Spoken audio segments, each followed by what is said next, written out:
বাবা মায়ের বিরুদ্ধে মারধরের অভিযোগ তুলে সম্প্রতি আদালতে মামলা দায়ের করেন ইংলিশ মিডিয়াম স্কুলের শিক্ষার্থী মেহরিন আহমেদ।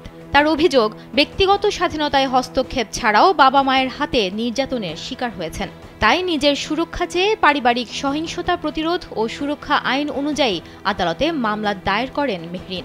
এবার আলোচিত এই শিক্ষার্থীকে নিয়ে এক দীর্ঘ স্ট্যাটাস দিয়েছেন বিশিষ্ট ইসলামী ব্যক্তিত্ব শায়েখ আহমদুল্লাহ। স্ট্যাটাসে তিনি মেয়েটির প্রতি তার বাবা মায়ের ভালোবাসা নিয়ে আবেগপ্রবণ কথা লিখেছেন। শায়েখ আহমদুল্লাহর ভাষায়, ছোটবেলায় মেয়েটি যখন জ্বরে পড়েছে, বাবা মায়ের অসংখ্য নির্ঘুম রাত নিশ্চয়ই মেয়ের শিওরে বসে কেটেছে।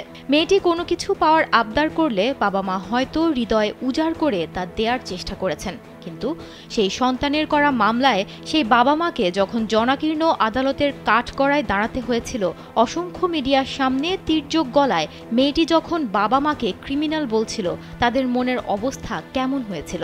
নিশ্চয়ই তারা বাকরুদ্ধ হয়ে পড়েছিলেন।